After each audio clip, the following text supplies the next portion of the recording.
Hello and welcome to the Friday edition of Catholic Answers Live. We try to have a little bit of fun on Friday. We try to do stuff that's kind of cool. And we got no disappointments today. Second hour, Jimmy Akin will be here. And we're going to do weird questions with Jimmy Akin. And maybe we'll get some weird answers out of Jimmy Akin. We will see how that goes. This hour, I think you are really going to enjoy. I wonder, have you ever thought about this? Was there a time when the Catholic faith was dying and artists saved it? That's kind of the premise of Liz Lev's book.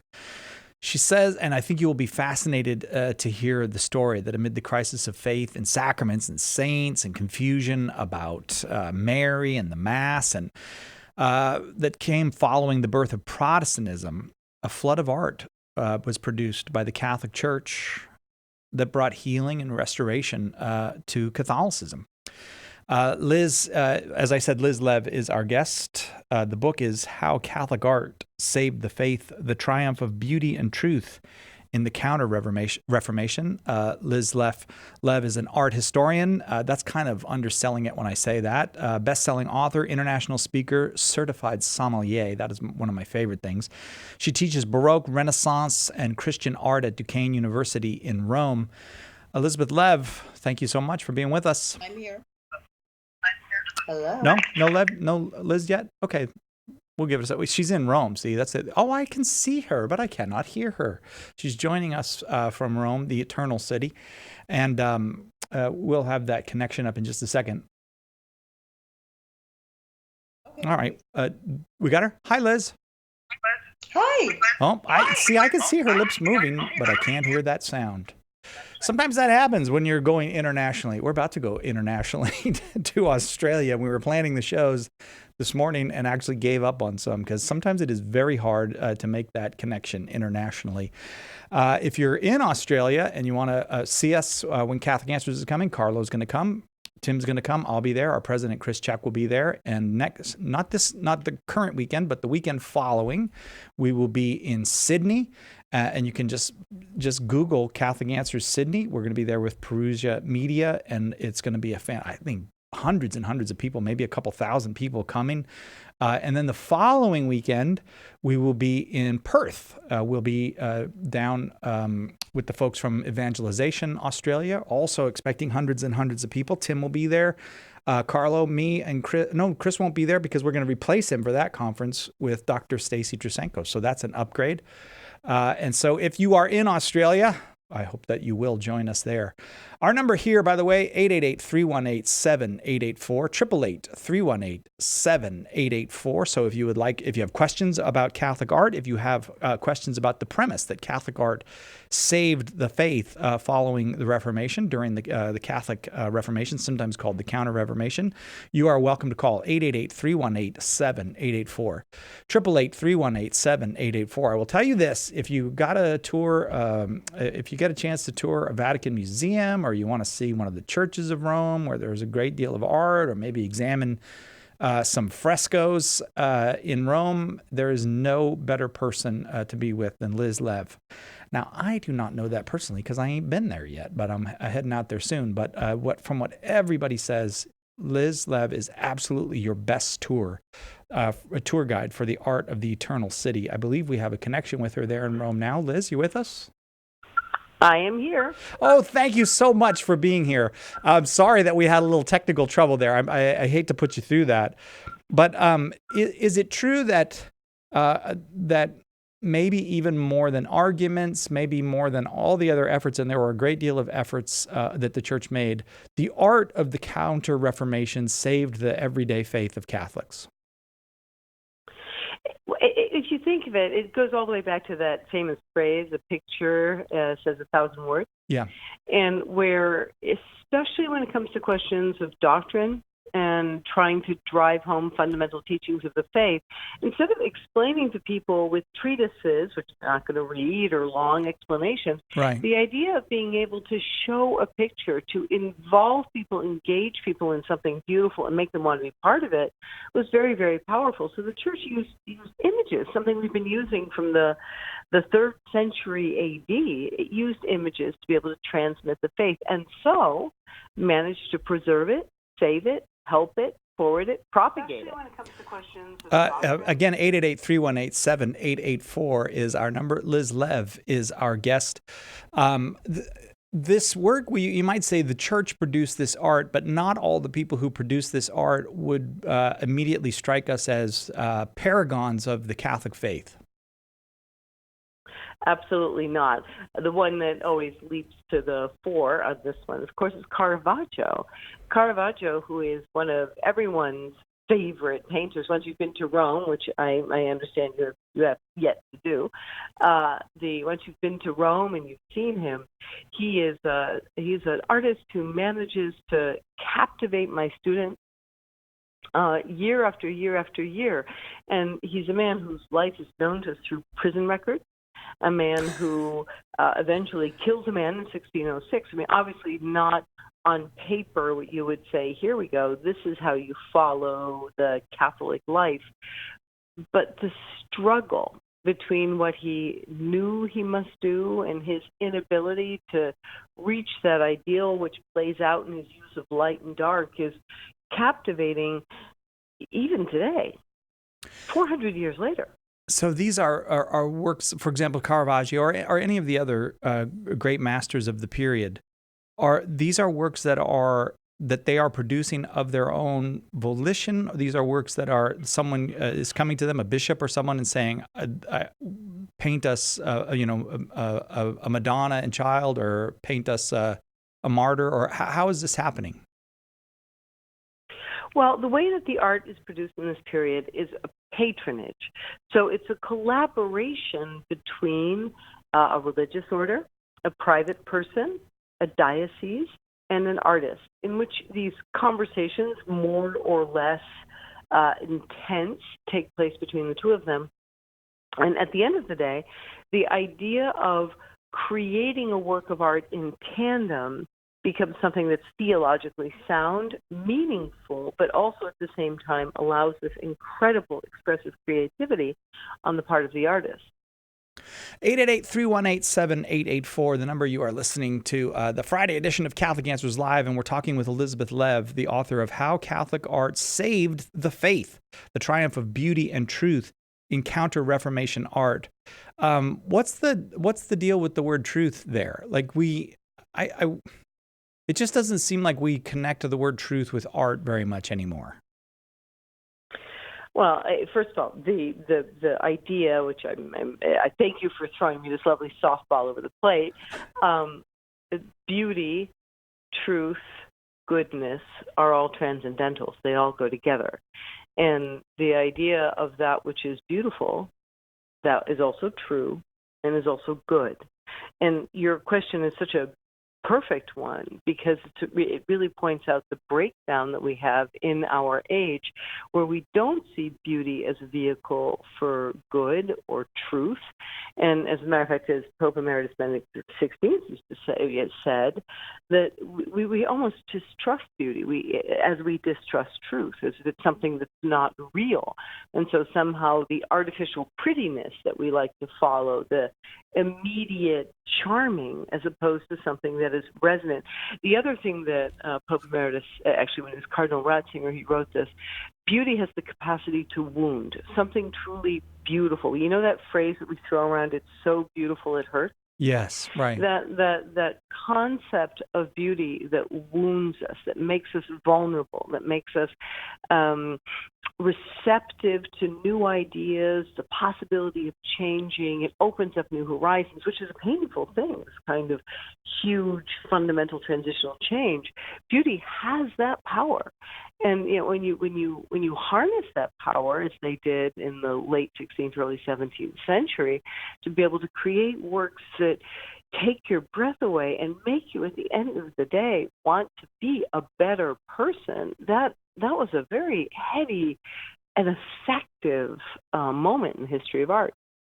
I want to ask you about technology and science, because in part, I'm curious about how much of the beauty that's achieved in the art of the Counter-Reformation period is because of technical advances and new understandings of things like perspective, but then also how much of this art is interested in the technological and scientific advances of the times?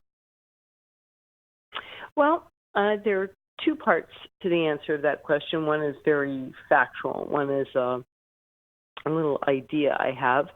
The very factual part is that one-point linear perspective, which opens the door to the Renaissance. So Michelangelo, Raphael, this is about 100 years earlier, is perfected during the late 1400s and the early 1500s. And so the capacity of making a three-dimensional space on a two-dimensional surface is fully achieved. Yeah. The Counter-Reformation, the Baroque, is going to take it to a whole new level, because instead of worrying about making that three-dimensional space horizontally so we can look at a window or a mirror to the world that we look at, if you notice, a great deal of the Baroque art is very interested in either opening up the heavens, so you start seeing this perspective functioning on the ceiling, or secondly, the perspective starts to engage you even more. So a great Counter-Reformation artist, the Carracci, Caravaggio, will leave a space in the painting where it appears that you're supposed to enter into that space. Yeah. So the space has gone more than being a mirror, but it's actually become a gateway into a world where you are expected to participate. So that the technological advances in perspective are hugely important. There is a second technological advance which has to do with oil paint, because the previous types of painting, the most popular sorts of painting, i.e. fresco, which is a lime plaster tinged with watercolor, which becomes colored stone. That's what the Sistine Chapel is done in. Or tempera, which is egg yolk mixed with pigment on a wood panel, are fast-drying, somewhat. They're slow technique. They're techniques that require they're techniques that require a lot of speed. So you have to know what you're doing. It doesn't allow for a lot of spontaneity. So oil painting, which is the tremendous development in the latter half of the 16th century, oil paint allows for immediacy, for spontaneity, and it also means anybody can oil paint. So one of the really exciting things that happens, at least as far as I'm concerned, is that women can start painting, because oil painting opens up a door for women to paint. So that is the kind of aspect of the technological breakthrough that's important for the production of art. But I think something very important happened in that period that was scientific, that really is the game changer. And it's when Galileo shows up selling these telescopes that he has perfected so that people can look through a little instrument and see something the human eye has never seen before, whether it be the moons around Jupiter or the marks on the moon. It allows the enhancement of the human eye to a point where we begin to think, wow, what if our human eye were enhanced to the point where we could see that which the saints see? So the other thing that Counter-Reformation does in the wake of these new developments is we work on helping people see that which the human eye is limited in seeing, whether it's your guardian angel, the ecstatic visions of St. Teresa. That's another very important reflection on a major scientific breakthrough of the age. That is how fascinating, because you do see that. You're looking at things in many of these paintings that, while there, are not visible to the eye, and they're making that visible. I had never even considered that connection before. I do want you to make the connection for us with how we see in the art of the Counter-Reformation period the church responding to the kind of the coming discoveries, the age of discovery getting going and all of that. Because on the one hand, it's clear that this art in its richness is responding to the kind of simplified religion of the Protestant Reformation, the simplified in virtually every respect.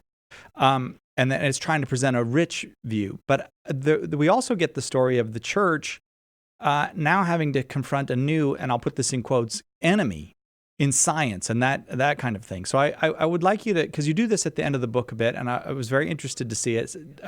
What does the painting of this period tell us about the church's response to this burgeoning age of discovery. However, we have to take a quick break, so I'll let you ponder for a moment. We will come right back with Elizabeth Lev, how Catholic art saved the faith, right after this.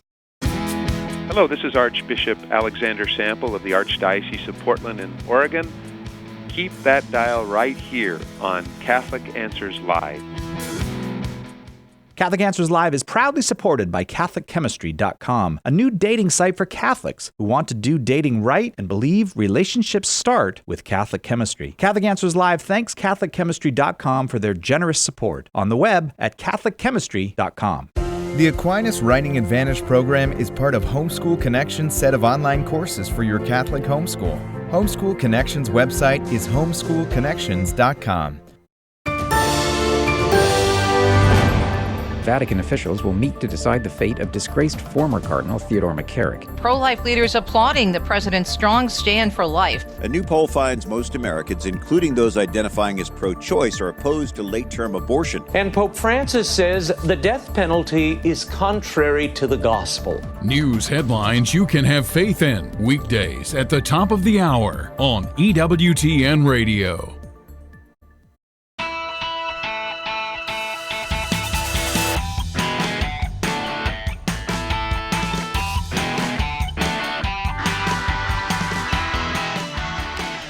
We're talking with Elizabeth Lev about her very well-received book from Sophia Institute Press, How Catholic Art Saved the Faith, The Triumph of Beauty and Truth in Counter-Reformation Art. Assistant producer Marie has been reading it in recent weeks, and she's kind of fangirling out right now that Liz is on with us. But one of the things about well, I'll get to that in a minute, actually. I want to go back to the question I asked you before about the age of discovery, and does this art kind of glorify the church over science? Does it perceive that there is a conflict between church and science? What do we see in the art of this period? I wouldn't say that the church perceives any conflict between church and science at the time, because the scientists are usually churchmen. But the problem is, and this is where we're sort of heading into two different directions here, but the problem is the speed with which science and discovery and conclusions are being made don't necessarily take into account how to move the faithful along in these huge leaps. So this wonderful painting, and I think really a big part of writing the book was a chance to bring this artist out who is virtually unknown. His name is Niccolo Tornioli, and he was employed by the family who was very, very close to both Galileo and Pope Urban VIII. And if you remember, the trial of Galileo was instigated by They were Urban frenemies. VIII after Galileo. They're a perfect case of frenemies. And so the Spada family, as it were, they are the ones who commission a painting to describe what happens.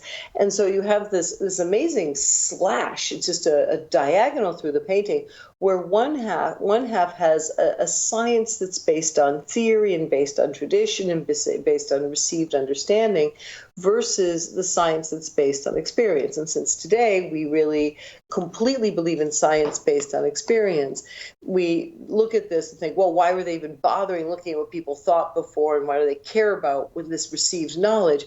And that's really where the overtaking of one to the other takes place. But really, the church doesn't respond with, oh my gosh, bad science. Think about how the church responds to the discovery of the New World. I mean, this isn't even a Counter-Reformation question, but shortly after the discovery of the New World, in the Sistine Chapel itself, Julius II heard a sermon. So we're talking 1512. This is, the Reformation hasn't happened yet. 1512, the sermon asks the question, how are we to evangelize a people we didn't know existed 10 years ago? What? I mean, it's not oh my gosh, there's no new world. Please tell us there's no new world. We can't deal with this. We have a new field for evangelization. How are we going to go out there? And what what an exciting and beautiful thing. I find that a very, very lovely part of the church, that it handled it with a sense of, let's go find a way to do this. And of course, the great flowering of these missions, the Jesuits and all of their glory, the Francis Xaviers, they come during the Counter-Reformation period. So the images of Africa, Asia, America, Europe become part of the art, trying to represent, look at this new world that we haven't seen, we probably will never see, but know that it's there. Liz Lev is our guest. The book is How Catholic Art Saved the Faith. Our number 888-318-7884. Up first is Anna in Atlanta, Georgia, listening on the Amazon Echo. Anna, your question for Elizabeth Lev. Hi, Liz. Hey. I've always been a fan of this period, and I was recently gifted your book, so I'm very excited to keep reading it. But specifically, I was wondering, Artemisia Gentileschi is an artist that I've always kind of been interested in, and given her unique status as a female artist during this time, I was just curious if you think her work might have provided a different insight or take on biblical art and Catholic art, and if so, how that might have been used by the church for a specific message, or maybe engaged onlookers in a different way. Well, that is a great question, and it mentions a great artist who is Artemisia Gentileschi. She is the daughter of Orazio Gentileschi, who was a close personal friend of Caravaggio. And Artemisia's life in sort of, if you will, mainstream art history is pretty much colored by the fact that she was subjected to a rape trial at the age of 17. She was seduced/raped by Agostino Tassi, a collaborator of her father, and underwent a very sort of horrific trial in which obviously the way she was tried was through the character of the accuser. And so art history has often seen her paintings, which tend to be very graphic due to her being influenced by Caravaggio, images of things like the beheading of Holofernes and the beheading of John the Baptist, these sort of very violent images, as a kind of rebellion against a patriarchal church, a hatred of men, yada, yada, yada. What this overlooks is that the number of paintings she did of Mary Magdalene is only too short of the number of the so-called beheading paintings she did.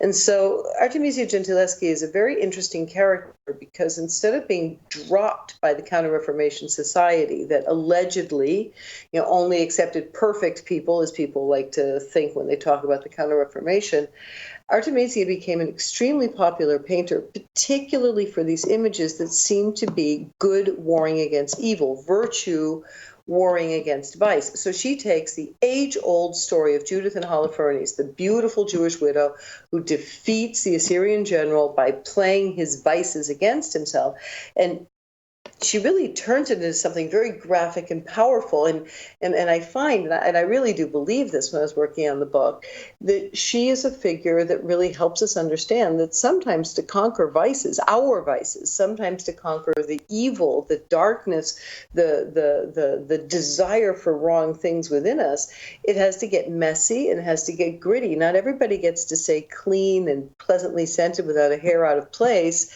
as they combat sin. And certainly she knew this. And so her very graphic and powerful images from a woman let us know that, there is the possibility we have within ourselves that heroic power to combat, to put down, to cut off sin. Anna? Yes. How's That's that? great. Thank you so much. Thank you for bringing that wonderful artist to our attention. Again, our number 888-318-7884. Elizabeth Lev is our guest. She has stayed up into the middle of the night in Rome to be on with us. How Catholic Art Saved the Faith, the Triumph of Beauty and Truth in Counter-Reformation Art. It's available now from the Sophia Institute Press. You are a great storyteller. I think that's one of your great gifts. It doesn't read like a textbook. It is not dry at all. But if I look at a painting, I guess go back to Caravaggio or whatnot, and this question kind of, Marie asked me to ask you this, you're a fangirl. How do you find the story, if you're an untrained person, how do you find the story in a work of art? How do you look at that work of art and know what it is that the artist is saying there? Well, it's several different things. One is to just start with the story. I mean, really, back in the day when I studied art history, one of the first things I had to do, the first book you buy, Subjects and Symbols in Art. I mean, my copy, which has got to be back here somewhere, is from 1980 something, and when you were a baby. When I was a newborn and they put it in my cradle, it's one of the very first things you get. And then, eventually I realized the Subjects and Symbols in Art isn't really enough. So I bought the Bible to follow up. Then you buy things like the Golden Legend, which tells the way that we've passed down the stories of our saints. Liz, I'm really sorry. Can we finish on the other side? I apologize. Absolutely. We're right up against the break. Liz Lev is our guest. The book is How Catholic Art Saved the Faith. Your questions at 888-318-7884 are more than welcome. 888-318-7884. Many Catholics ignore the Bible. They say they have the Church instead. But we should embrace sacred Scripture, not just as the revealed Word of God, but as a Catholic work, intimately connected with the Church from the earliest centuries. In The Bible is a Catholic Book, apologist Jimmy Akin shows how the Bible cannot exist apart from the Church. In The Bible is a Catholic Book, apologist Jimmy Akin shows how the Bible cannot exist apart from the Church. In its origins, in the truths it contains, in its careful preservation over the centuries, Scripture is inseparable from the Catholic faith. This is fitting, since both come from God for our salvation. If you're a Catholic who sometimes gets intimidated by the Bible is a Catholic Book will help you better understand and take pride in this gift that God gave the world through the Church. After all, Catholics are the original Bible Christians. Order your copy of The Bible is a Catholic Book today by calling 1-844-239-4952, visiting shop.catholic.com, or asking for it at a good Catholic bookstore near you. Homeschool Connections, an online provider of courses for your Catholic homeschool, is a sponsor of Catholic Answers Live. Homeschool Connections website is homeschoolconnections.com.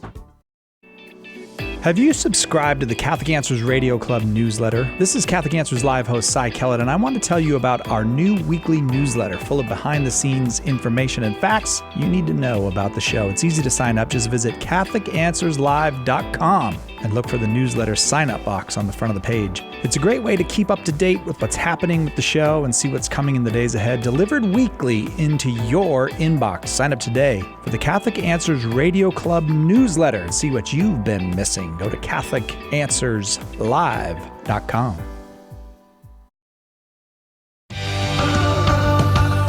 Are you haunted by a loved one's suicide? Let's navigate this grief together on Monday's Take Two with Jerry and Debbie. Now, let's get back to more of Catholic Answers Live.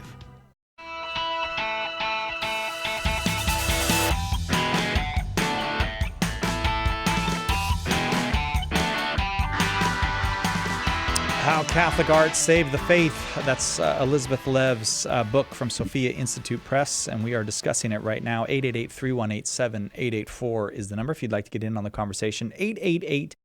888-318-7884. I have to say, if one word comes to mind looking at the art in the book, and Sophia makes such beautiful books, I'm glad you went with them because the reproductions in the book are beautiful. But if you had to pick a word for this art, it is very, I would say, sensuous. And it's extremely, it's vibrant. It just feels like you're, as you said before, you're in it. There's a lot of naked shoulders in here and arms and legs. And I wonder if it in addition to saving the faith, also was shocking it all in its time. So so first of all, I just want to say thank you to Sophia for going with me. In all honesty, it was really? Sophia that came asked me. Yes, Sophia is the one who said, "You've been reading these articles. Would you like to turn it into a book?" So I think that's how this whole thing came about. Before we go any further, So thank you to Sophia for coming to me with the idea of making a book and then doing such a beautiful job with it. I mean, really, every time I pick it up, everyone says, "Oh, it's so heavy." Well, it's because they got those glossy pages in it. Yes, it's got those wonderful glossy pages. So that's very. I'm very grateful for that. I just saying, since I'm sitting here wearing my tank top in I think it's the first few days of October, but Rome, it's warm, so bare shoulders is kind of a thing around here because it was 80 degrees today in Rome. Sorry guys if that makes you unhappy. So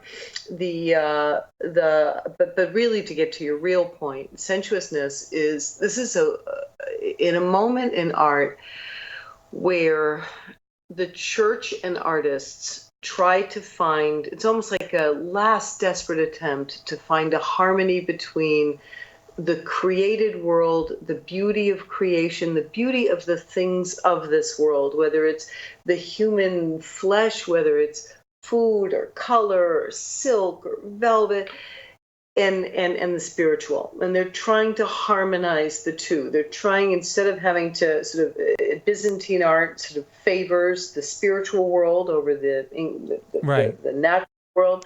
The Renaissance perhaps in some ways favored the natural world over the spiritual world. The Counter-Reformation leading into the Baroque tries to find some kind of balance between the two, and understanding that part of what is attractive and that what is beautiful is sensuousness. The fact that we are given senses. Mm-hmm. And why as my husband always asks as a sommelier, he always asks, why do we have taste buds? Like, what's the point? If we're just supposed to eat to nourish ourselves, why do we crave things that aren't good for us? And so this idea that we are really meant to also be able to sense, understand, experience beauty, experience the pleasures of this world, but also begin to understand how they relate to the greater elements of the spiritual world. Again, Liz Lev, our guest, our number 888-31-TRUTH. Do you, when you write a book, put a book together like this, there must be marks that every culture has on what it's able to appreciate. And I wonder if I don't know, the average Italian or Frenchman or Spaniard of the Counter-Reformation period was actually better able to appreciate this art than we are now. Do you have that sense? And maybe that's part of why you wrote the book, is to wake us up to it a little bit. I think part of what people were able to discuss more easily were questions of biblical stories, the meaning of biblical stories, and concordance in biblical stories. I mean, this is one of those things where one of my pet subjects, so we're probably going to end up going to your break again, but the idea that I hear every single day in the Vatican Museum, and I hear it a great deal. People sort of look at all the pictures. Oh, these are very nice pictures. Oh, they must have cost a fortune. And someone says, well, of course, they were illiterate and they needed pictures to be able to read. And my thought, and occasionally it actually slips out from my lips, is if the only thing you've read in the past 4 years is 50 Shades of Grey, and you think you're literate, you might be a little off the mark there. So people can be quite, capable of reading to a certain extent. But if you don't read anything that nourishes you, helps you, or enriches you, then you are basically the same as an illiterate. When Gregory the Great is the one who said that the Bible is, instead of reading St. Gregory the Great in a letter in 600, he was talking about, he says, especially to the Gentiles, who were people who read a great deal, but they didn't know anything about how the story of the sacrifice of Isaac is actually a precursor for the sacrifice of Christ, how the image of Jonah is Jesus' death and resurrection. And we are in the exact same position today, where most people don't understand that a story of the Old Testament, the story of Christ, has a resonance, a meaning, a connection.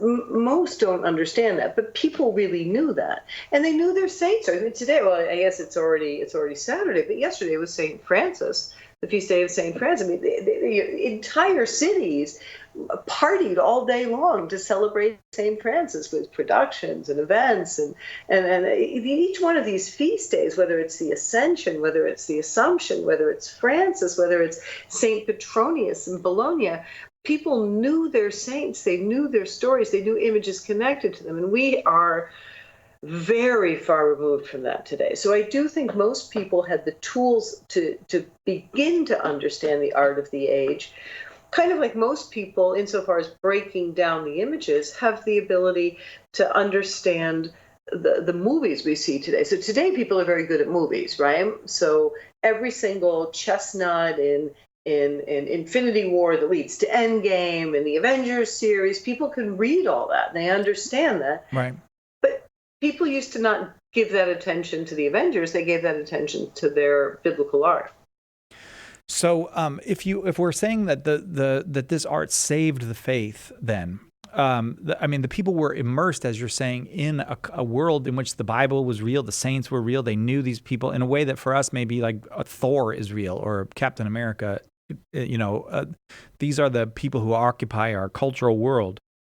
But maybe if we could just take the sacraments, because clearly one way of reading Protestantism is it's an attack on the sacraments, the disconnection of Christianity from the Eucharist and the other sacraments, excluding baptism, but even baptism gets put aside in some ways. How does this art save the sacraments? How does this art save a kind of a sacramental Christianity from a desacramentalizing Christianity? That's the crux of everything. And so, in fact, the first section of the book is really about sacraments, because at the end of the day, that's the thing that matters. So, as Martin Luther basically takes, or the Protestants take the sacraments from 7, then they take them down to 5, then they take them down to 2.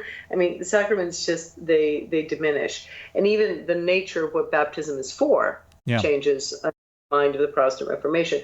But as you correctly say, the most serious problems are the sacraments of both reconciliation or penance and the sacraments of the Eucharist.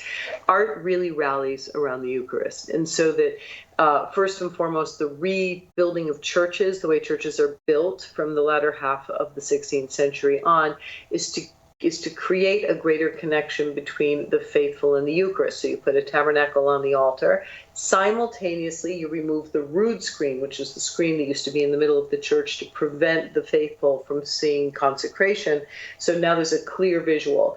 Then you have the construction of churches that are built to really focus, like a telescope, your eye towards the altar. And then you have, conveniently at the exact same time, you have people like Philip Neri who are introducing adoration of the Blessed Sacrament into literally the world. So you have buildings that are set up for adoration. You have this idea of adoration and being in the presence of Christ in the sacrament. And then you have paintings that really start to show you the body of Christ being delivered to the altar. And these artists, whether they're Caravaggio or Barocci, who's one of my favorites, or Domenichino and the Last Communion of St. Jerome, these images where the centrality of the Eucharist really becomes paramount.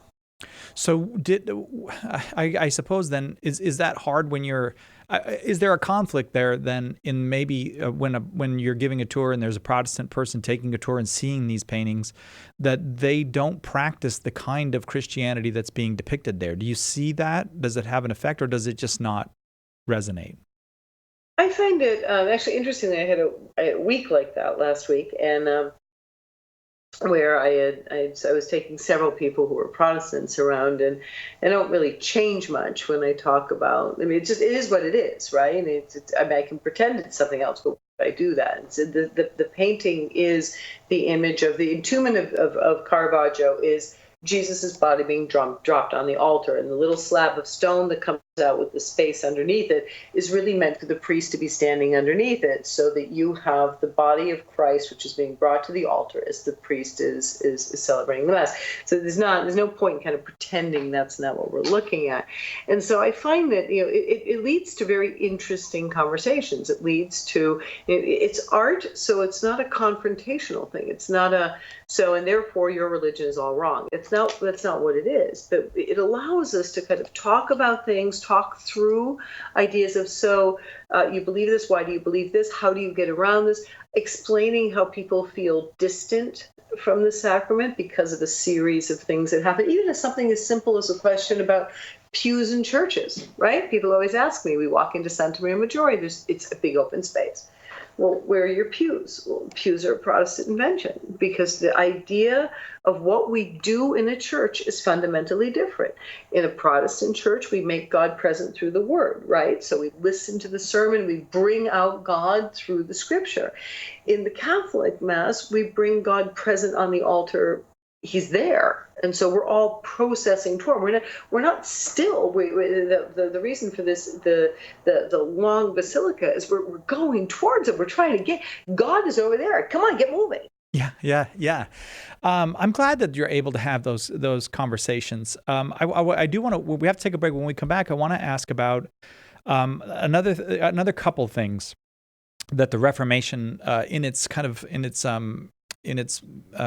of stripping down of Christianity to a kind of basic form of Christianity, that get kind of pushed aside are purgatory, clearly, and and Mary herself.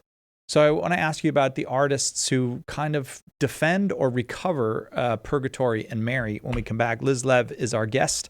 You're welcome to call 888-318-7884 if you'd like to get in on the conversation. Of course, Protestant folks are welcome to have anybody's welcome to ask their question. 888-318-7884. The book again, How Catholic Art Saved the Faith. Elizabeth Kelly from Sophia Institute Press. Right back after this. This is Archbishop Paul Coakley of the Archdiocese of Oklahoma City, and you're listening to Catholic Answers Live.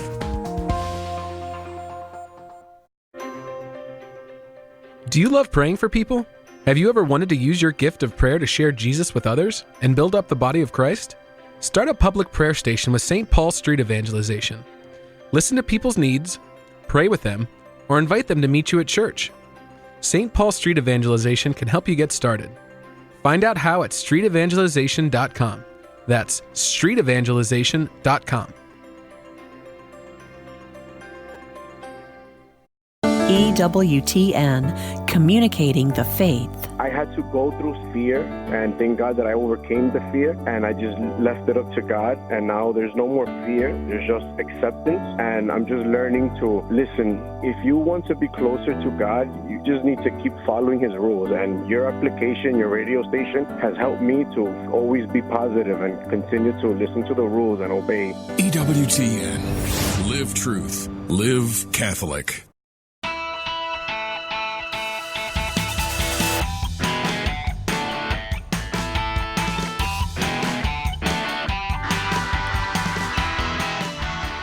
Welcome back. Catholic Answers Live. How Catholic Art Saved the Faith is the book by Elizabeth Kelly, our guest this hour. 888-31-TRUTH is the number. So I'm just running through with you some of the aspects of the faith that this art was able to either recover or just make sure that people maintain their connection to it, I guess. So what about purgatory? This is really, in many ways, what the Reformation is about, is this idea that there can be indulgences. I mean, I think in the theses that were posted by Luther, more than half of them are about indulgences and purgatory. So how did the artists assist in maintaining this Catholic teaching about purgatory, this reality of purgatory?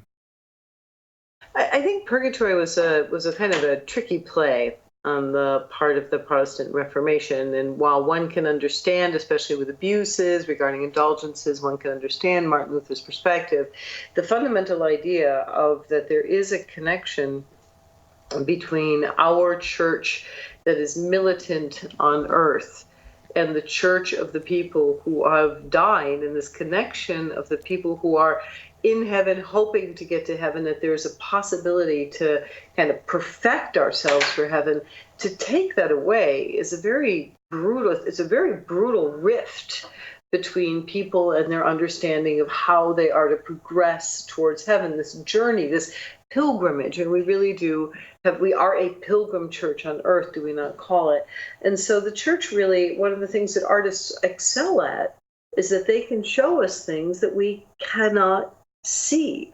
And so bringing to bear the mind of an artist to be able to show us the joy of a soul released from purgatory. I mean, the last time someone had done that effectively was when Dante in 1300 published the Divine Comedy.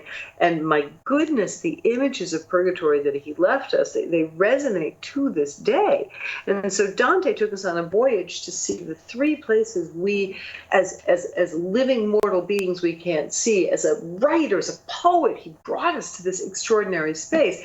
And then painters try to continue that work of Dante to help us see that there are souls who need our prayers and that we need theirs. So is there an image that I guess the image you were just describing, I was going to say that an image that strikes you most about purgatory. So, but the thing that they're doing is showing us that connection between this life and, or I guess our efforts here in this life and those who are in the next stages of the Christian life, purgation and paradise. Mm-hmm. Mm-hmm. All right, what about Mary?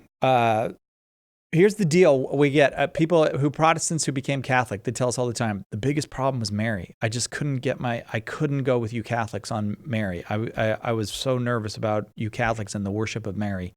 And sometimes it kind of does look like we're worshiping Mary in some of these paintings. What do these artists make of Mary, and what are they trying to accomplish in their paintings of Mary? I think one of the greatest pieces of insight I had was when I was reading and researching for this book, beginning to realize, and this was actually laid out by several authors, that there's just a fundamental difference in how Mary's role works over time. And that the Protestants, of course, have no disrespect. They don't disrespect Mary per se. She's in the Bible. She existed.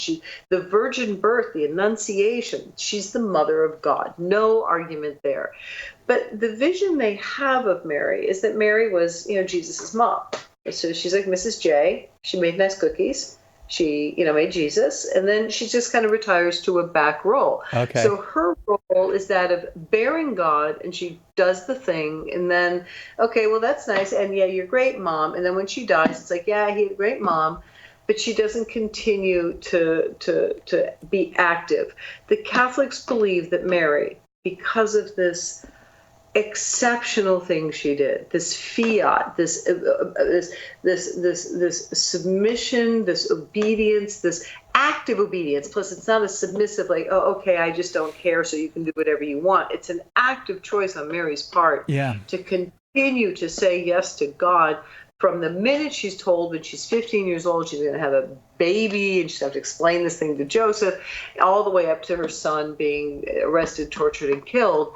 This is a very active thing she does. And that activeness of Mary's trust and belief in God gives her the possibility to be active for all time. And that's an amazing role for a woman to carry. So in many ways, it seems to me that the Catholic Church had hardwired into it, thanks to its vision of Mary's continuous active role that transforms over time. It also allows women to have a sense of a role that they can fulfill in complementarity with Jesus, and allows us to kind of a greater sort of what St. John Paul II called feminine genius, because it's experienced in many different ways. But to the point, the Catholics will therefore try to represent this specialness of Mary, especially through the images of the Assumption, images of the Immaculate Conception, but also the images of her constant intercession. And does it work? I mean, do people get it? I mean, I guess that's what I want to know is what level does the art work? Does it get kind of seep into the society so that this is a new image of womanhood, or this is a different image of the Pilgrim Church, and these things become just part of the shared faith life of the people? Is that your sense of it, or how do you see it kind of having its effects? I feel like people crave it. Okay. I feel like people craved, in that particular period, they craved images of Mary, the way that we craved for a movie to come out about a book we really liked. We want to see it. We want to sit there in the theater and cheer for it. We want to experience it with more than just the senses of reading and trying to make our imagination work. We want to stand in front of it and feel like, yeah, and so that the question of the Immaculate Conception becomes particularly heated, particularly important, and particularly insisted on, not by the church, but by the lay people who are like, we need you to be clear about this teaching about Mary, because they know she's here for us. They can feel it, but they want the church to step up and give us that, this is the Mary that we know. We're not worshiping her, but we know she's this amazing, wonderful figure. Give us an image to rally around. And so I think it's not really just give us some pictures so that we can teach this. She's my favorite, the Avenger. I want a giant poster of her, Up next, David in Omaha, Nebraska, listening. Go ahead. Sorry, Liz. Go ahead. It all goes back to the Avengers. I'm happy that it does. Believe me. David in Omaha, Nebraska, listening on Spirit Catholic Radio. David, your question for Liz Lev.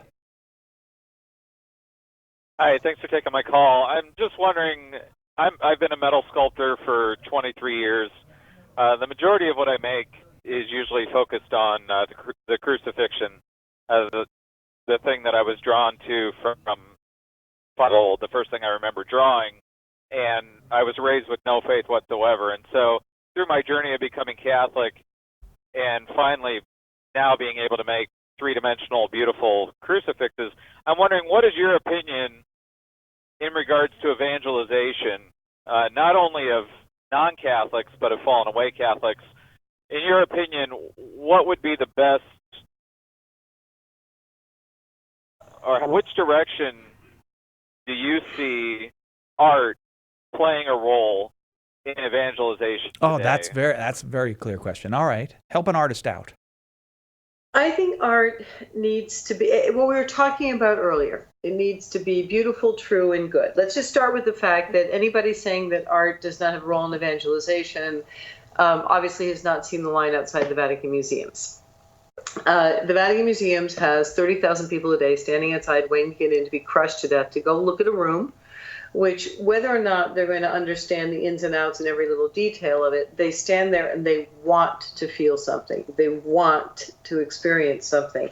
And so you look at people looking up expectantly at that ceiling. Now, whether everybody gets it when they walk away, who knows? But there's something that happens for them to be in that space and to see that kind of beauty. So I think art plays a huge role. And if you are drawn to the crucifixion and that's what speaks to you, and it helps you understand, it brought you from a place of no faith to faith, then that's what you should be sharing. We are, at the end of the day, it is a faith of witness. I met Jesus this way. I know Jesus this way. Jesus and I have a relationship this way. Can I introduce you to my friend Jesus, my really good friend who died on the cross for us? I mean, it's that kind of persuasion. When that's for me personally, Michelangelo's utter conviction. When I began to realize that Michelangelo's utter conviction that this is true, when I realized he thought it was true. At the end of the day, Michelangelo is probably my best friend, which I know is weird. Most of my friends died about 400 or 500 years ago, but we'll leave that aside. That is weird. Okay, well, and I mean, well, if he believes it, why shouldn't I? And so really, that witness that art can make, and through the artist who lets you know this is the greatest thing I've ever seen, that I've ever met, the most beautiful thing I've ever known. Can I show it to you? That's how you do it. What do you make of that, David? I think that's spot on. And, I think there's a reason I sold almost more crucifixes to Protestants than to Catholics. And it all comes down, for me, to John 12:32 and 33, where Jesus said he would draw all men unto himself through his being lifted up from this earth, the way in which he would die. And that's what I inscribe on every crucifix I make, because Jesus drew me to him through his crucifixion before I was Catholic, before I knew who God was. And I so appreciate your words. Thank you so much. Thank you. David, you should get the book, How Catholic Art Saved the Faith, The Triumph of Beauty and Truth in Counter-Reformation Art. It's from Sophia Institute Press. Its author has been our esteemed guest, and we really do have a great deal of esteem for Liz Lev. Elizabeth Lev, thank you so much for staying up in the middle of the Roman night and spending the time with us. Thank you so much. It's been a pleasure. Coming up next, Jimmy Akin will be here. We're going to finish off the week with weird questions with Jimmy Akin. Books, ideas, paintings that have been mentioned this hour, you can always go to the show page and you can see the show notes there. Nick puts them there, but I'll say the name of the book one more time because I really want you to get it. How Catholic Art Saved the Faith, The Triumph of Beauty and Truth in Counter-Reformation Art. Get it from Sophia Institute Press before they run out.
Welcome back to Catholic Answers Live. I'm Cy Kellett, your host. Jimmy Akin, our guest this hour.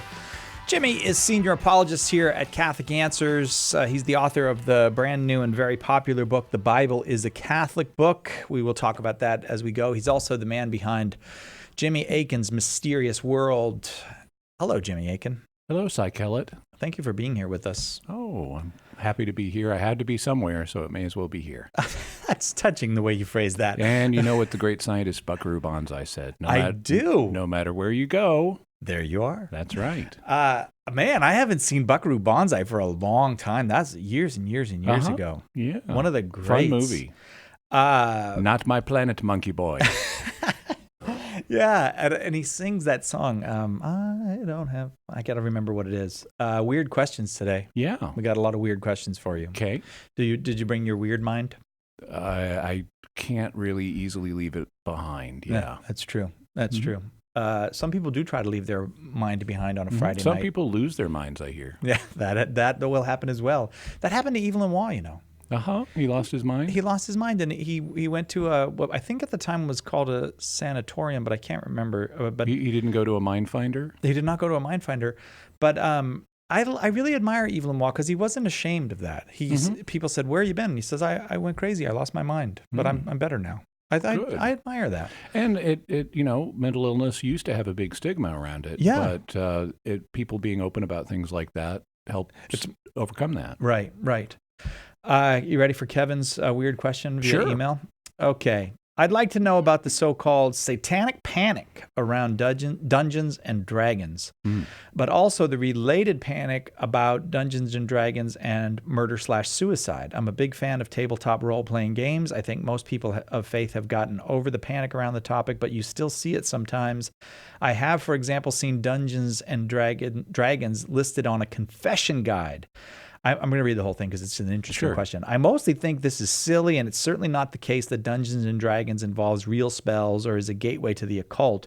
On the other hand, I definitely have seen the ways in which, especially in the modern RPG community, role-playing game community, these games can become an almost religious practice for people. A lot of newer independent role-playing games use the medium to explore unhealthy fringe moralities. Okay, so let's go down this a piece at a time and talk about it. Okay. The first thing that he referred to, the satanic panic, was a thing that happened kind of in the 1980s and to some extent the 1990s.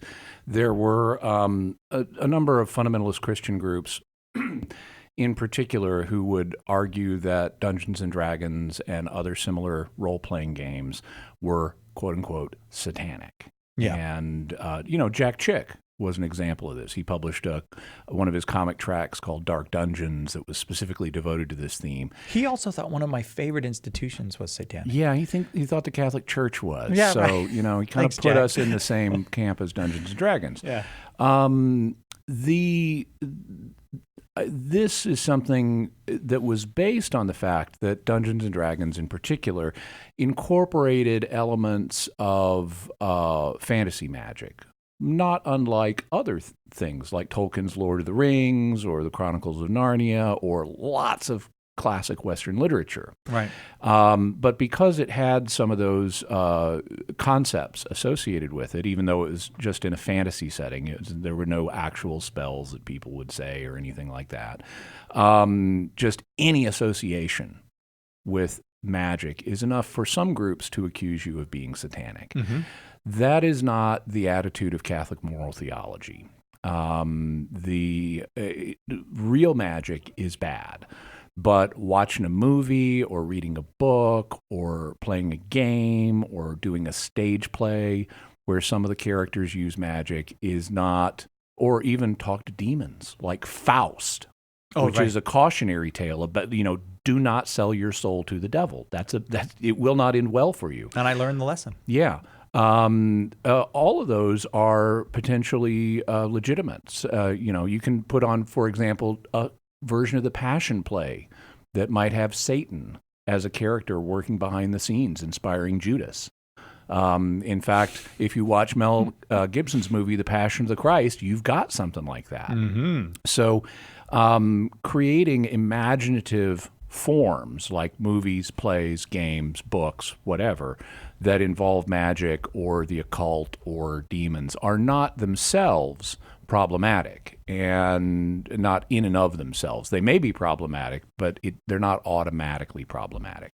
And so the satanic panic kind of passed, but there was another panic, which he also refers to, that was sort of a mental health panic, because there were people who play Dungeons and Dragons, like any game, are people in a fallen state, and some of them are broken, and some of them do things they shouldn't do, like try to kill their parents for a $2 million trust fund, or fake your own death to get away from your controlling mom by hiding in underground steam tunnels under your campus, and then hiding out at a friend's house for a month. These sound like real things. Yeah, they were. Oh, okay, because it was so specific. I was like, this has to be a real thing he's referring to. Yeah.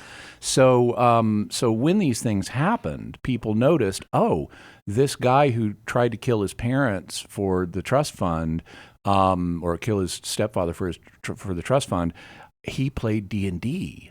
And so his friends were D&D players, and he tried to rope them in on the plot. So D&D must be at fault, not the $2 million trust fund and the criminal intent of the individual. Same thing with the guy who hid out in steam tunnels and then camped out at a friend's house for a couple months to get away from his mom.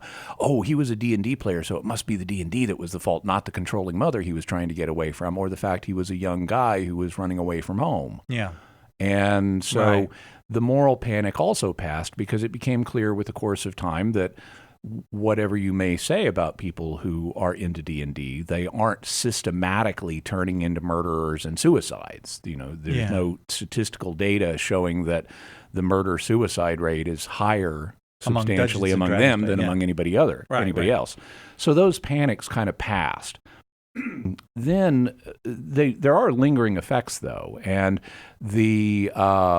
if I was reading an examination of conscience in preparation for confession, and it had something like "Have I played D&D" in it, my estimation of the preparer of the guide to confession would go down somewhat, because this is not of itself a problem.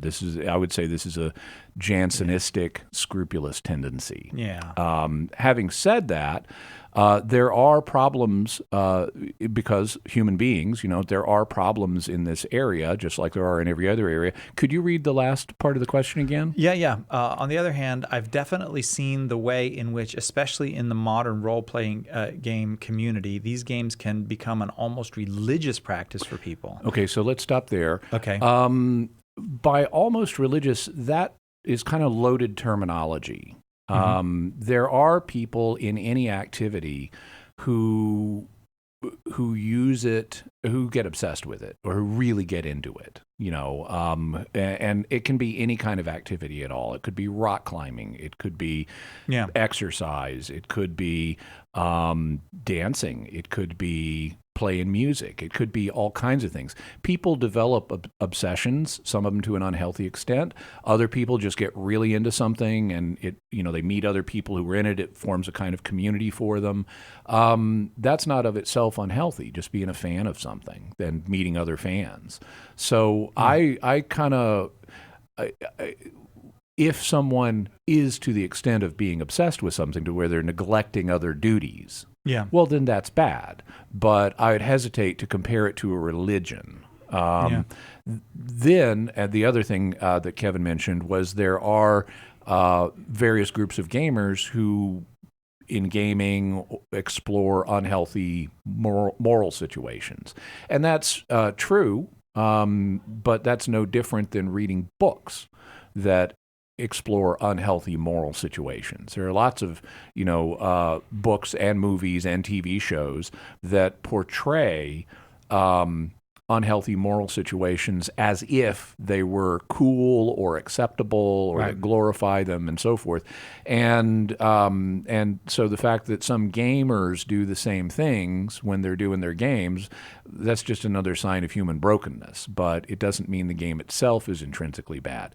Having said that, now thus far I've largely said, with games in general, there aren't role-playing games in general. They're not necessarily bad. Some of them, are, for example, superhero games, where the point is being good and doing good and saving people. Yeah. There are even Christian role-playing games where saving souls or battling the devil are, like your character maybe Michael the Archangel or something. These are, or that teach the virtues. These can be very positive.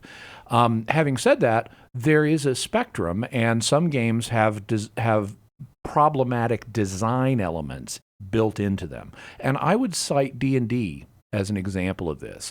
I'm not prepared to condemn every group of D&D gamers out there or every D&D game. By no means. You can run a D&D in a healthy way.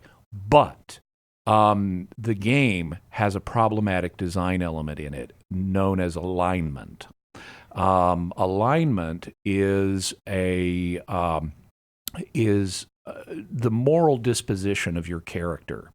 So, and it's kind of it's not a square of oppositions, but you have good, neutral, and evil, and then you have lawful, neutral, and chaotic, depending on how much they follow rules versus how much they violate rules, and whether they tend to be good or be bad or somewhere in the middle. And characters are authorized to have, players are authorized to have characters with any of those alignments. And in fact, if they want to play a character of a certain race, let's say a dark elf, well, what kind of alignment would you suppose a dark elf might have? Now, there's probably something in the evil zone, right? Yeah. Hence the name dark elf. And so characters are expected to play out through players are expected through their character to have their character act in a way that's in accordance with its alignment. Okay. Now, this is not in principle different than an actor playing a role, and actors can morally play roles where the character does something bad.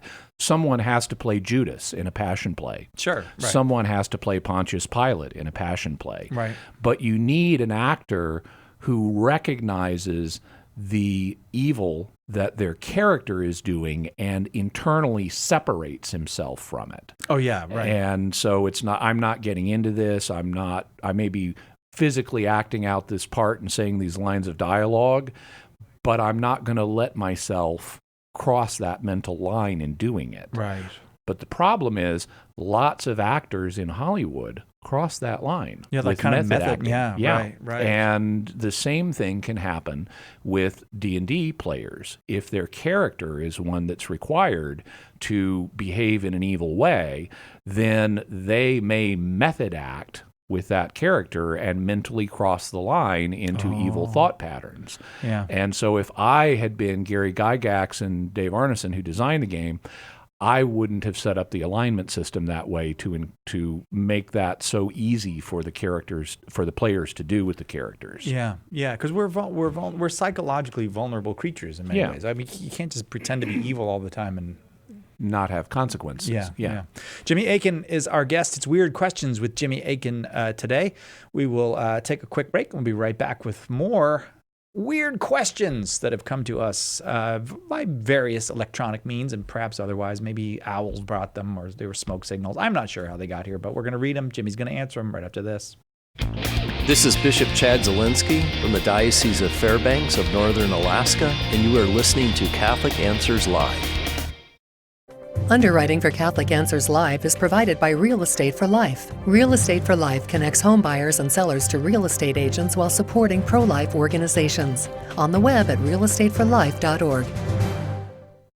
Are you a coffee drinker? If so, you can now enjoy a coffee roasted to perfection by the Carmelite monks of Wyoming. Delicious Mystic Monk coffee is roasted and prepared by monks in a hidden cloistered monastery and is available in over 25 varieties. All Mystic Monk coffees are works of perfection and labors of love. For more information on how to purchase Mystic Monk coffee, visit mysticmonkcoffee.com. That's mysticmonkcoffee.com. Now, not only can you watch EWTN anywhere but anytime with EWTN On Demand. Get on-demand access to more than 12,000 EWTN programs, including live shows and specials, all in one place, all free. Just go to EWTN.com/on-demand. There's nothing to fill out, no memberships required, and no fees to pay. All you need is an internet connection, and you're good to go. EWTN On Demand. Fast, easy, and free.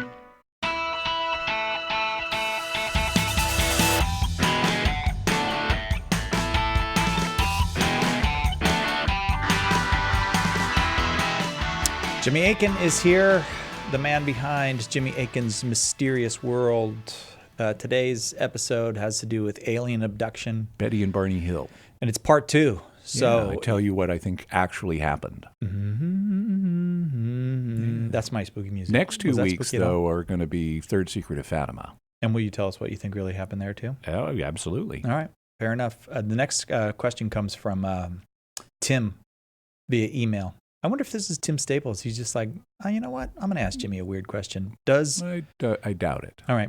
Catechism of the Catholic Church, paragraph 2290, have anything to say about people's addiction to coffee? We all seem to give coffee a pass, even though people spend lots of money on it and develop significant psychological and physiological dependence on it. Find any humorous coffee meme and substitute the word heroin, and suddenly it isn't so funny. So here we have... what does the paragraph in the Catechism say? Why don't we read that for folks? Catechism paragraph 2290 says, the virtue of temperance disposes us to avoid every kind of excess, the abuse of food, alcohol, tobacco, or medicine. Those incur grave guilt who, by drunkenness or a love of speed, endanger their own and others' safety on the road, at sea, or in the air. Okay. So let's talk about this subject. First thing I want to mention is the concept of addiction. I'm not a big fan of the concept of addiction because when people say someone's an addict, they, number one, they're implying a moral censure, but even more fundamentally, they're implying that the person has a lack of control over the behavior. And I think that people who abuse various substances have more control than they are often credited for. And it's a disempowering message to tell someone you're an addict and so forth, when in fact the person has more control that they could exercise if they had self-confidence in themselves. So the cookies really don't have power over me. No, they don't. All right. Also, there's no objective definition for addiction. I'm not saying the term can never be used. I could imagine someone who is so physically dependent on some chemical that they will literally die if they don't get it. Right. But yeah. But most people in most situations are not in that condition, and modern medical health professionals have even moved away from using the term addiction. If you look at the Diagnostic and Statistical Manual of Mental Disorders, the DSMR, it doesn't have addiction listed. It has substance abuse and substance dependence. And then there are different degrees of dependence where like, okay, I get a mild headache if I don't have my coffee, to I have a heart attack and die if I don't have my substance of choice. Right. And so this is a more sophisticated view that I think is a better model to approach than just slapping the term addiction on everything. So even though I can't rule out that there might be some people who are literally addicted to coffee in the extreme sense, I don't think that's true of most people. I think there are people who drink coffee a lot, and maybe to a point where it causes them problems like nervousness or sleeplessness, or they get a headache if they don't have it. But I would tend to put that in the mild dependence or abuse area rather than a full-on addiction. And that's one reason why. So the reason people take substances, whether it's coffee or heroin, the other substance that was mentioned, is because there's a perceived benefit to them. Yeah. In the case of coffee, they may want mental alertness, or they may like the flavor. In the case of heroin, it's because it makes them feel a certain way. But you then have to look at the downsides. And in the case of coffee, we mentioned some of the downsides. You could take too much of it, you can get nervous, you could, jittery, you could have trouble sleeping, things like that. In the case of heroin, though, the downsides are much worse. Heroin destroys people's lives in a way coffee doesn't. or I should say regular heroin use does. Right, yeah. So that's one reason why if you take a coffee meme and substitute heroin, it ceases to be as funny because heroin is not as benign as coffee. Yeah. Having said that, so I would say we want to keep this in perspective. Coffee is not as bad as heroin. "Quote unquote," coffee addiction is not the same as heroin addiction. Right. Having said that, I think that the relevant paragraph in the Catechism applies here. It says the virtue of temperance disposes us to avoid every form of excess, and then it lists some examples. You can have an excessive use of, what's the first one it names? Food. Food, yeah. So you can eat too much. The next one is alcohol. You can have too much to drink. The next one is tobacco. You can smoke too much. The next one, medicine. Medicine. You can take too much medicine. Mm-hmm. So all of those are forms of excess, and they all should be avoided under the virtue of temperance. The same is true of coffee. There is such a thing as too much coffee. What that amount is going to vary from one individual to another. Most people, most of the time, if they do have an excess of coffee, it's not going to involve grave sin, but it is something that temperance would exhort one to avoid. Yeah. But this is not unique to coffee. This is everything. Yeah. There is even such a thing as too much water. Water toxemia is a real thing, and it can kill you. If you drink too much water too quickly, you will die. So even something as necessary for life as water can have excesses. And so I would say that the paragraph from the Catechism and the principle it articulates does apply to coffee, but it also applies to everything else. There is an excess in virtually everything, if not absolutely everything in human life. Thank you, Tim, very, very much for that question. Robert on Twitter asks this, Jimmy, where would we be today if the Library of Alexandria never burned down? There are those who say we were set back 500 years. It's certainly true that we don't have the Library of Alexandria, and it's certainly true that there are various historical sources that talk about it burning down, but actually scholars are not convinced of that.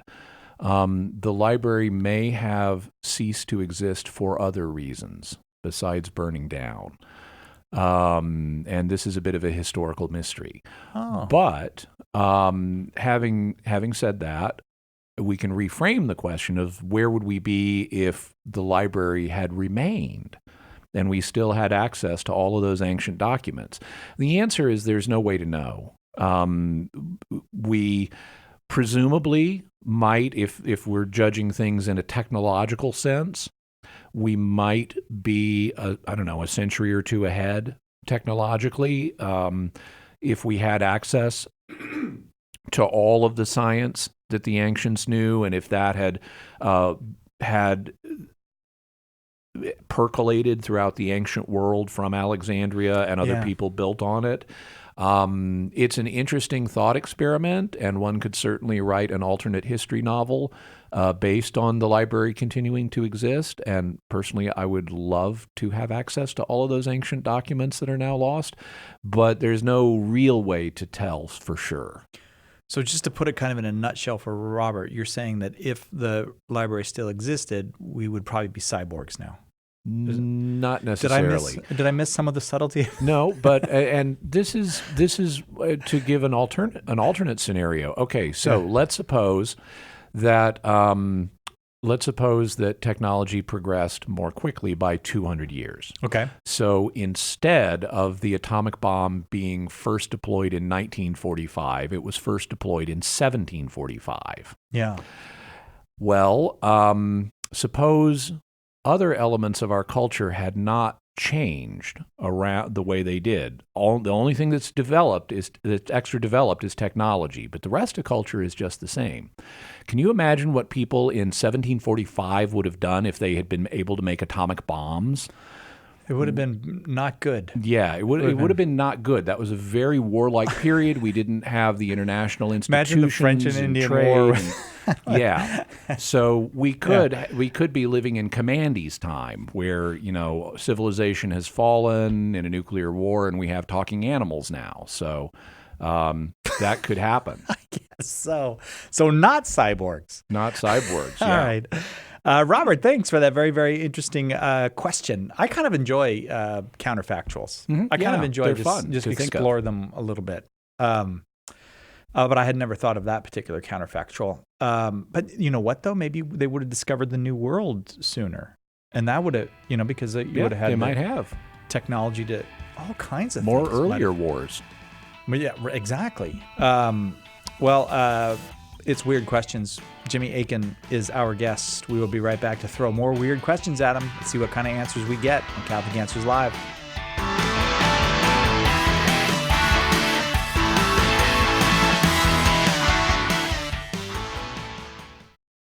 Catholic Answers Live. Everybody's favorite Catholic outer space delivery pilots returned for their greatest adventure yet in the brand new graphic novel Weapons of War. Fresh from saving the solar system in The Truth Is Out There and saving the timeline of salvation history in The Big Picture, Brendan and Irk land in a magnificent domed city on Mars for what is supposed to be a simple shuttle job. But soon they find themselves caught up in a sinister assault on faith and freedom. Will Mars be lost to the enemy? Brendan and Irk's only hope for the flight is in the power of God's sacramental gifts. A totally new kind of Catholic resource for apologetics and evangelization, The Truth Is Out There series combines the visual excitement and quirky humor of graphic novels with solid popular philosophy and theology. The result is a series in which everyone from teens to adults can find accessible answers to questions about God, the soul, true happiness, and much more.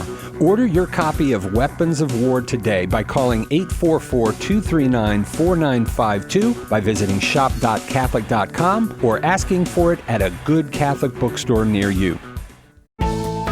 Did you know you can access Catholic Answers Live right from your phone or other mobile device? Download the Catholic Answers Live app today. The Catholic Answers Live app, available now on iOS and Android.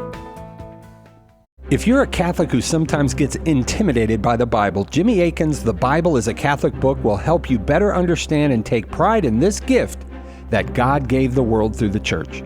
Don't let anyone tell you otherwise. Catholics are the original Bible Christians. Order your copy of The Bible as a Catholic Book today by calling 844-239-4952, by visiting shop.catholic.com, or asking for it at a good Catholic bookstore near you. Are you haunted by a loved one's suicide? Let's navigate this grief together on Monday's Take Two with Jerry and Debbie. Now, let's get back to more of Catholic Answers Live.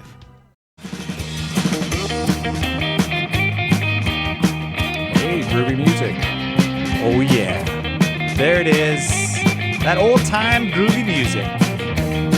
Just rocking and rolling here at Catholic Answers Live. Thanks very much, Nick Carlton Chamberlain. And that Carlton stands for the dance. That's the Charlton. That's Charleston. No, but I was thinking of a different dance. Oh. I was thinking of the guy from Fresh Prince of Bel-Air. Isn't he Carlton and he does that funny dance? Yeah. I always think of you as being named after that. I would associate Nick Carlton Chamberlain more with the classic Charleston dance. Nick is a classic. Yeah. He comes across as kind of a classic. Thanks for playing the groovy music, Nick. You're my best friend now. Until I forget that this happened. Now I have the Charleston dance step in my head. Oh, wait, I think that might have been... That's The Entertainer by Scott Joplin. Okay. Actually, I think I might have been doing the bar scene from Star Wars. Oh, Cantina Band. Yeah, okay. Okay, let's go to another weird question. Anne asks, I have a question. Thank you for starting that way, Anne. About bodily mortification. Okay. She's reading Reform Yourself and Other Lives of Saints who did actually damage their physical bodies. To me, that seems very wrong, as our bodies are temples of the Holy Spirit, and God created the body good, so much so that burial of the dead is an act of Christian charity, yet we still are being advised in some quarters to subdue our bodies with either extreme and unhealthy neglect or actual harm. So I would say that this is a real danger, that there are people who do damage their bodies through mortification in a way that results in permanent harm. And that's one reason why asceticism, any kind of significant asceticism, should only be practiced under the care of a spiritual director. You want an outside perspective to help you keep perspective on what you're doing and make sure that that the asceticism is fulfilling the goals that you have in mind for it, growing closer to God, things like that. You need someone to periodically say, okay, you've been fasting for, growth in holiness. How's that going? Yeah. If is it making a difference or not? Right. And how severe of a fast is this? Are you damaging your body or whatever it may be? You need an outside perspective of a mature, sound person to help you through that process as a check. Because if you're engaging in an ascetic practice that is of a significant nature, your own perspective is not necessarily objective. And so you want that outside perspective. Having said that, I can't rule out altogether the idea that that there are no scenarios where it's okay to practice asceticism to the point that there is some kind of ongoing physical damage. These would be rare scenarios that I can imagine, but I can imagine. Suppose there is someone who, and I don't know exactly how you'd know this, but suppose there was someone who the only way this person is going to avoid mortal sin at the point of death is if they have practiced some kind of extreme asceticism that gave them a physical mark to remind them not to commit mortal sin. Well, in that case, I would say that the good of the person's soul getting to heaven outweighs the harm that's physically done through the asceticism. This is a principle that St. Paul articulates in Scripture, where he talks about how exercise, for example, and bodily discipline is good to a certain point. And you know what they say about that? No pain, no gain. Yeah. The reason the pain is there, if you're, let's say, building muscle, is because you're tearing the muscle fibers. That's how you build muscle. You exercise to the point that you create microscopic tears in your muscle fibers, which then grow back stronger. And that's how muscle building works. So you are doing some damage there, but good is coming out of it. And as useful as physical disciplines like this can be, St. Paul indicates that spiritual consequences, spiritual disciplines are of a higher value that help you grow closer to God and get a reward in heaven. And so I can imagine hypothetical scenarios where the greater good of an individual soul would be fostered by a form of asceticism that left a permanent mark on the body in some way. But that's not the norm. Right. And you don't want to make those judgment calls yourself. You want an outside spiritual director who can help you discern such situations, which is why in, for example, religious orders where they practice asceticism, everybody has a spiritual director. Yeah, to help you through that. Yeah. All right. Ann, thank you very, very much for the question. Up next is Philip. And Philip says, was Jesus really dead all day on Holy Saturday and just waiting to come out on Sunday? I'm not entirely sure that I understand what he has in mind with this question. I can imagine two scenarios, and I'll address them both. One is where Jesus is dead all day Saturday and then rises on Sunday. And what the question means is, like, was he hanging out in the afterlife just waiting to come back to life on Sunday? Okay. The other, which I've also heard proposed, is that, maybe he didn't remained dead all day Saturday. He came back to life on Saturday and then hung out in the tomb waiting to emerge on Sunday. Okay. I think the latter is not the case. because you have the statement made by Jesus himself that the Son of Man is going to be dead for 3 days and 3 nights. Now, that's actually a bit of hyperbole. He wasn't dead for a full 72 hours. But in accord with the ancient Jewish way of speaking, it means he was dead, not just in the tomb, but dead for all of Holy Saturday, part of Good Friday, and part of Easter Sunday. Right. So that's the 3 days. But in ancient Hebrew speech, they would round up. And so I think he was dead all day on Saturday, and then he rose sometime in the AM hours of Easter Sunday. I think that's the clear implication that we're given by the text. Having said that, in terms of like hanging out and waiting to emerge on Sunday, if he's in the afterlife, I would say that's somewhat unknowable, in part because time may not work exactly in the afterlife the way it does here. But we do have indications that Jesus did things in the afterlife, like preaching the gospel to the dead, redeeming the souls of the righteous so they could go to heaven, things like that. So he apparently did do things while he was dead. What those things were and whether he had any relaxed time in that period, I would say is unknowable. All right, Robert. Philip, thank you for the question. This one's from Robert. What would the implications be in terms of philosophy, theology, and morality if animals other than humans were discovered to be sapient? Well, this is something I don't think is going to happen here on Earth. They're talking rabbits. Yeah, or other animals that have human level cognition. Yeah. So sapient, it's good that he said sapient and not sentient. Sentient means you can feel, and actually animals can feel, so they are sentient. But sapient means wisdom. That's why we're Homo sapiens, man the wise. Right. And so when we talk about a creature having sapience, we would mean human level cognition. And it appears that there are no animals on Earth that have human level cognition other than us. There are some that have varying degrees of cognition, and some obviously more than others, but nothing has human level cognition. Having said that, let's suppose, counterfactually, that such animals came into being, or we discovered that, contrary to appearances, something really can think as well as we can. Yeah. They just didn't want to talk to us up to now for some reason, and we're playing some game hiding that from us. Or maybe it's pixies, and they did talk to the Irish, but they didn't talk to anybody else. Pixies wouldn't be animals to my mind. Oh, yeah, but, okay, fair enough. So suppose one way or another we end up with terrestrial animals that have human level cognition. Now, if they're extraterrestrial animals, you know what we call them, right? Extraterrestrials. Aliens. Oh, yeah, extraterrestrials.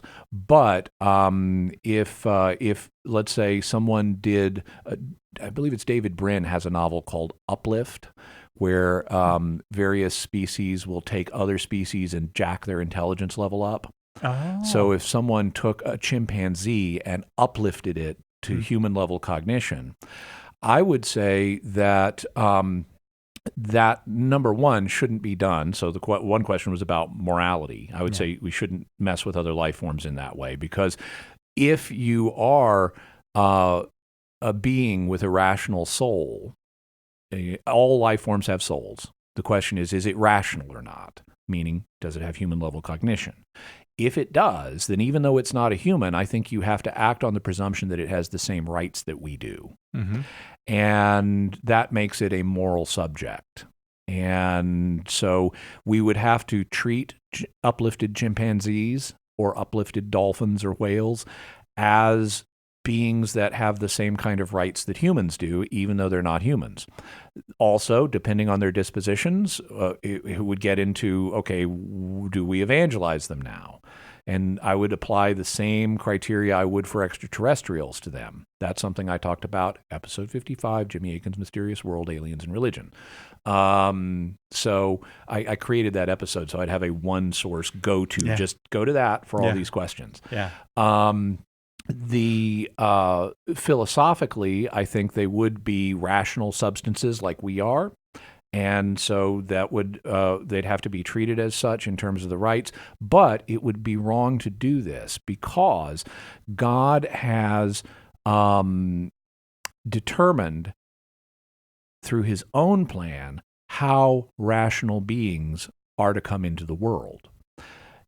In our case, yes, right. It's through human reproduction. Yeah.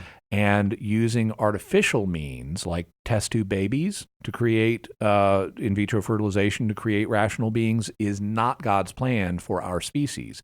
Same thing, uplifting chimpanzees is not God's plan for bringing new rational beings into the world. And so I would say it should not be done. It would be unethical. All right. Thank you very, very much, Robert, for that question. Hey, don't forget, please, that if you're in the neighborhood somewhere around Omaha, Nebraska, on November 2nd, we'd love to see you. Spirit Catholic Radio, in cooperation with Catholic Answers, is putting on a big conference there. Tim Staples is going to be speaking on Jesus' radical call to discipleship. Trent Horn's going to be speaking on Why Be Catholic. I'll be giving a talk. Matt Fradd is going to give a talk. The great Dr. Ray Garendi is going to be giving a talk.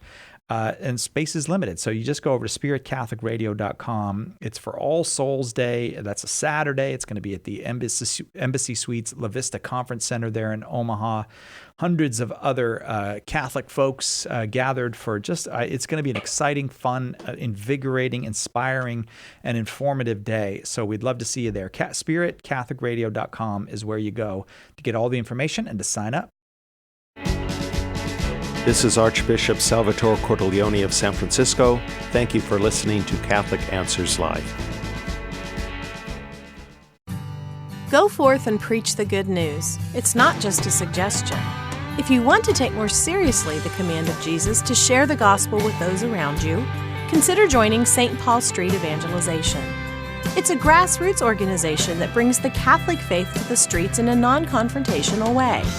Visit our website, www.streetevangelization.com, to learn more. And don't forget to like us on Facebook. It's time to do our part.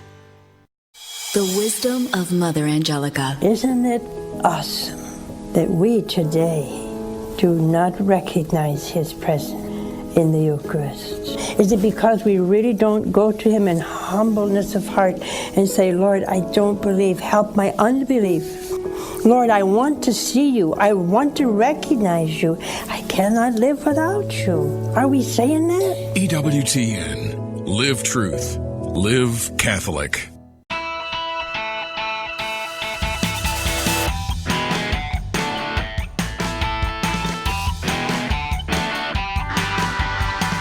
Welcome back. Catholic Answers Live. I'm Cy Kellett, your host, enjoying a fun Friday afternoon with Jimmy Akin. It's Weird Questions with Jimmy Akin this hour. Jimmy, of course, is senior apologist here at Catholic Answers, the author of the brand new and very popular book, The Bible is a Catholic Book, which you can get in bulk and give it away to folks. You can get it in a case of 20 for $3 a book over at shop.catholic.com, or you can get it in, what's the opposite of bulk? In mono. Single copies. Yeah, also there at shop.catholic.com. You wanted to follow up on something? Yeah, so I mentioned the idea of uplifted chimpanzees and stuff like that, and it brought to mind a science fiction story I read a number of years ago. I believe the title was Monkey See. And the premise of the story was Earth has joined a galactic federation. But one of the conditions for membership was we had to ensure equal rights for everybody on the planet. And the aliens who run the Galactic Federation do not see a significant difference between humans and chimpanzees. Why would you? So we have to give human rights to chimpanzees. Right. The problem is there are chimpanzees who are living in like research facilities in like animal preserves. So we can't just let them go. They're not used to caring for themselves. Right. What do we do? And so the solution that the caretakers came up with was we treat them as if they were human beings. If human beings behaved like this, they would be institutionalized. Yeah. So this is now a mental institution. Yeah. And the problem, and that works fine for a while, but then the aliens in the Galactic Confederation decide to send a doctor to cure them. and things do not go well. Oh, And that's it's a a fascinating hilarious, story. absolutely hilarious story. One of my all-time favorite sci-fi stories. I believe the book it's in is a collection a few years ago of alien-based mystery stories called What Done It's. Oh, But okay. Monkey See, it's a hilarious story. It's really good. All right, next up in Weird Questions, Amanda asks the following, Jimmy. And I like that she has asked the question and then a follow-up question. Mm-hmm. In dire circumstances, can one baptize with tea? It's mostly water. But here's the follow-up. Okay. What if it's sweetened? Well, okay, so let's answer both questions straight. Yeah. The standard theological understanding Yeah. is that you could not use tea to baptize because even though it's mostly water, it is not natural water, which is the standard theological opinion has been you have to use natural water to baptize. So if in the opinion of an ordinary person it's no longer water, if it's something else, then it is not valid matter. There is even a parallel case to this that the Holy See decided back in 1241 AD, Okay. where they got a letter from a bishop in Norway. And it's real cold in Norway. It's got lots of mountains and things. They apparently didn't have a lot of water, but they had beer. And so they were actually in Norway baptizing babies with beer. Yeah. In some cases, on the same logic, it's mostly water. Well, they wrote the Pope, and in 1241, if I recall correctly, the Pope wrote back and said, such babies are not rightly baptized. You got to use water. Bummer. So do not baptize babies in beer, and by analogous reasoning, do not baptize babies in tea.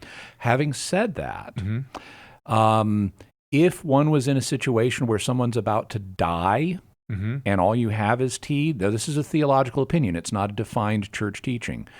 Hypothetically, someone might use it conditionally. Oh, yeah. Saying, if this matter is capable of baptizing you, I baptize you. I can imagine someone doing that as a hypothetical scenario.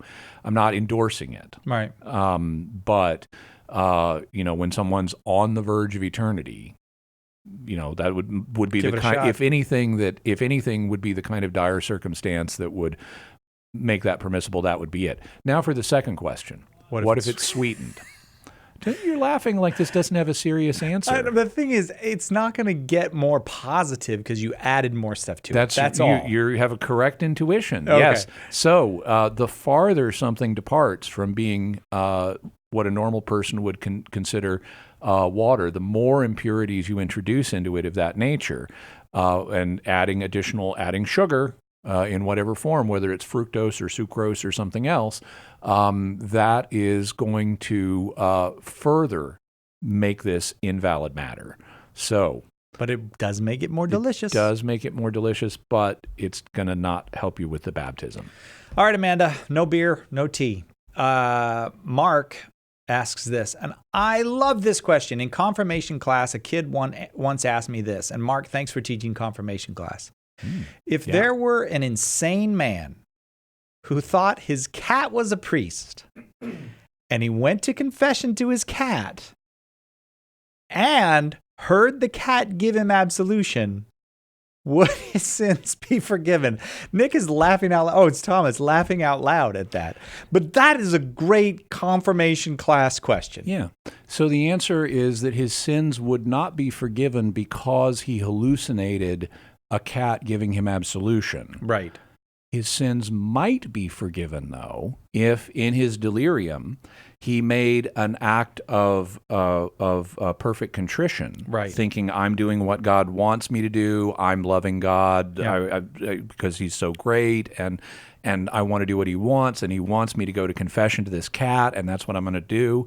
Yeah. Well, if in his delirium he, on some level, made an act of perfect contrition, then even though the hallucination didn't absolve him, his sins would be forgiven because he made an act of perfect contrition. And once he hopefully recovers his right mind and realizes, oh, that cat thing didn't absolve me, right, then he would need to go to actual sacramental confession to complete the sacrament that his act of perfect contrition already initiated.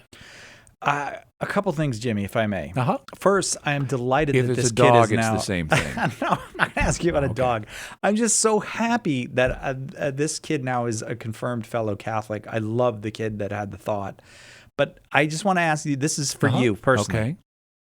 Because I think the answer to this is yes. Okay. Did you envision a black cat with kind of white down his throat? No. Oh, you didn't? I envisioned a golden tiger cat. I saw a black cat with a white down. Why else would the guy think he was I had a priest? golden tiger. I never had a black cat. I had a golden tiger cat when I was a kid. I had several cats, but the main one was this golden tiger cat, and it was huge. And I didn't realize it because, it's was just your this cat.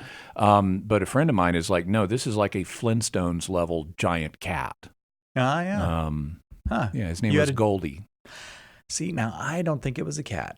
I think that was a space alien visiting Jimmy Akin. Maybe it was the Great Gazoo in keeping disguise. an eye on you. Sasha wants to ask this. I read that Augustine believed that concupiscence is specifically passed down through the act of intercourse of the parents, which leads to to practical questions like, would concupiscence still be part of a child if there would be artificial insemination without any sexual act involved? So concupiscence is disordered desire, and it's one of the consequences of original sin. And original sin is the deprivation of sanctifying grace. So because we're born deprived of sanctifying grace, we have a broken nature that results in disordered desire or concupiscence. Now, I'd have to do some checking on the details of exactly what Augustine said in this regard. I'm aware of the basic claim, but how I've always understood what he meant, and he may have had a somewhat different take, this is just my understanding of what he meant, is that human nature was incapable, in its fallen state, human nature is incapable of passing down the sanctifying grace that would be needed to prevent someone from having concupiscence, original sin, and thus concupiscence.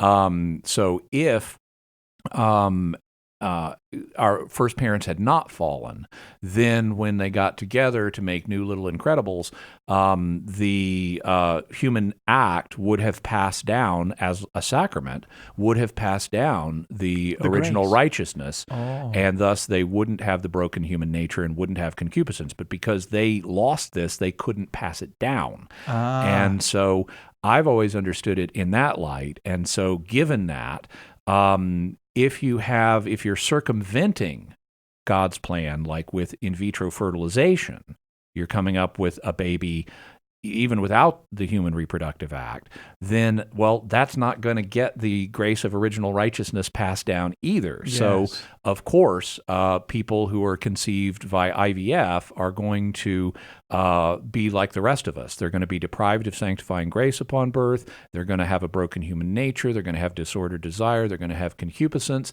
And you can ask all of the people who have been conceived of IVF, do you ever have temptation? And they're going to say, yeah. So this seems to be experimentally verified. Right, but if you start with it's a lack, it's not the presence of an additional thing. Correct. It's a lack of something. And that makes more sense. That's true of evils in general, is they always involve a lack of something good. And so concupiscence is a lack of something good.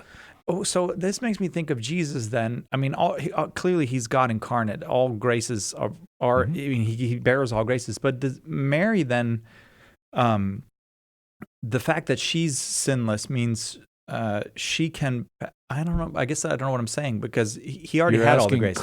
Could Mary, if she had a child, have passed down original righteousness to that child? Yeah. The answer is undetermined because she didn't have any other children, so we don't know. But she didn't pass it to Jesus because he had it as intrinsically. God incarnate. He Now, you could argue on a human level, she was a vessel that God used to impart it to Jesus' human nature. Oh. However, it's not certain because some thinkers have also thought that it would be the male who would pass it down, or it could be the female, or it could be both. Okay, fair enough. Jimmy Akin has been our guest. Jimmy's senior apologist here at Catholic Answers, and you should get his brand new book. The Bible is a Catholic book. It is not a hard read. As a matter of fact, it's a very engaging read all the way through. I'll even read it to you. Oh, that's right. If you have. get the Audible audiobook version, which I narrated. Right. And you can get Jimmy Akin's Mysterious World each Friday. Just Google Jimmy Akin's Mysterious World. Jimmy Akin, thank you very much. Thank you, Cy. Had a really good time. Yeah. Jesus Christ is the light of the nations. You know it's true. We'll see you next time on Catholic Answers Live.